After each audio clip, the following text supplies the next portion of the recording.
तो fundamental quantities और unit अभी इस चैप्टर में पढ़ेंगे। सो पहले तो इसको अपना ये कर लेते हैं।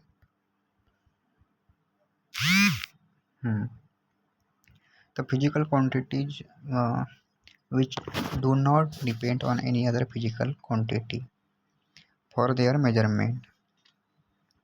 तो कोई फिजिकल क्वांटिटी है जैसे मास वगैरह वगैरह है, तो वो किसी अदर क्वांटिटी पे डिपेंड नहीं होगी उसका मेजरमेंट करने के लिए।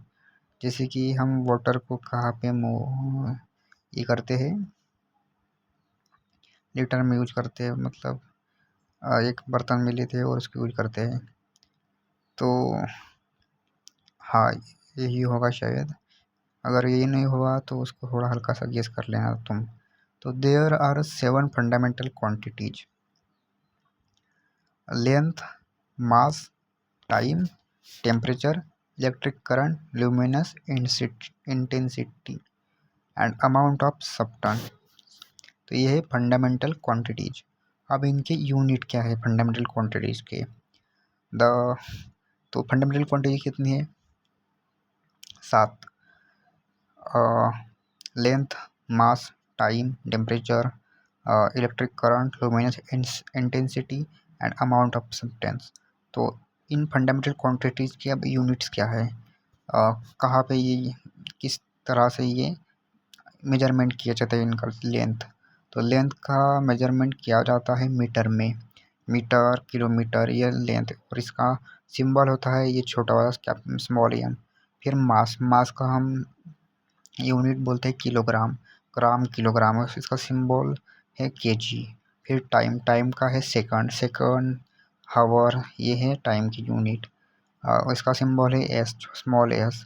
फिर टेम्परेचर, टेम्परेचर का यूनिट है, टेम्परेचर यूनिट है केल्विन।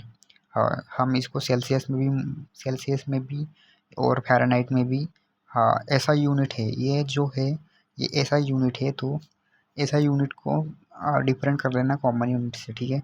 तो बुक के हिसाब से हमको यही कंसिडर करना है कि ये तो मास का यूनिट बुक के हिसाब से किलोग्राम है, तो हमको किलोग्राम ग्राम नहीं बोलना है। और लेंथ का यूनिट मीटर है ना कि किलोमीटर है, तो हमको मीटर बोलना है। तो ऐसा यूनिट है। फिर उसके बाद ये अपना टेम्परेचर, टेम्परेचर का ऐसा यूनिट केल्विन होगा ना कि सेल्सियस होगा ऐसा यूनिट, ठीक है। तो टेम्परेचर का ऐसा यूनिट है केल्विन, केल्विन, आर्यन केल्विन, हाँ। इलेक्ट्रिक करंट, इलेक्ट्रिक करंट का है एम्पियर, इलेक्ट्रिक एम्पियर है। लुमिनस इंटेंसिटी, तो ये लुमिनस इंटेंसिटी है लाइट का है, लाइट जो वो करता है। तो हम इसको अगले किसी चैप्टर में जब लाइट का आएगा तब पढ़ेंगे। तो इसका आएगा कैंडेला ऐसा यूनिट, और इसका सिंबल होगा C D. Amount of substance, जब सब्सटेंस का अमाउंट कितना होगा, तो इस ये केमिस्ट्री में आएगा, अमाउंट ऑफ सब्सटेंस आपको जानने को मिलेगा। और इसका यूनिट है मोल। तो हमारी ये 7 फंडामेंटल क्वांटिटीज है: length, mass, time, temperature, electric current, luminous intensity, amount of substance. तो इनके ऐसा यूनिट ये रहे: metre, kilogram, second, kelvin, ampere, candela, mole. और इनकी सिंबल एम, के, जी, एस, के, A, capital K, C D and M O L, mole. तो ये है। सो तो सेकंड देखते हैं कि ये derive quantities and unit. In physics we come across a large number of quantities like speed, momentum, resistance, conductivity, etc., which depend on some or all of the 7 fundamental quantities and can be expressed in terms of these quantities. These are the called derived quantities, and their unit, which can express in terms of fundamental units, are called derived units. So इसका एक, हाँ, ये किसी को अगर समझ में नहीं आया होगा तो दोबारा से इसको बोलते हैं। तो डिराइव क्वांटिटीज और यूनिट क्या है? तो हमने पहले ही जाना है फंडामेंटल क्वांटिटीज और यूनिट। मुझे भी नहीं पता था ये फंडामेंटल यूनिट, लेकिन आपको बस ये सोचना है कि हाँ, फंडामेंटल क्वांटिटीज ये होती है जिसको length, mass, time, temperature, electric current, intensity और अमाउंट ऑफ सब्सटेंस, ये 7 अपनी फंडामेंटल क्वांटिटीज है। इसको फंडामेंटल क्वांटिटीज क्यों कहते हैं इसको बारे में मुझे भी नहीं पता। आप यहाँ पे सर्च कर लेना यूट्यूब पे और आप इसका डीप डाउन इंफॉर्मेशन ले लो, ठीक है। तो mass, time, length, temperature, electric current, luminous intensity, ये अपनी फंडामेंटल क्वांटिटीज है और इनके एसआई यूनिट ये रहे। तो फिर डिराइव क्वांटिटीज़ क्या है? तो फिजिक्स में हम जब लार्ज नंबर ऑफ क्वांटिटीज़ पढ़ते हैं, ये तो लेंथ वगैरह ये तो स्मॉल लेवल पे हो सकती है, लेकिन जब हम लार्ज नंबर मतलब बड़ा नंबर की क्वांटिटीज देखते हैं, बड़ा नंबर आता है जब स्पीड कितनी है 1000 किलोमीटर पर आवर, मोमेंटम कितना है, मोमेंटम मोमेंटम मुझे भी नहीं पता मोमेंटम क्या चीज़ होती है, लेकिन हाँ मोमेंटम भी एक चीज़ होती है, ठीक है।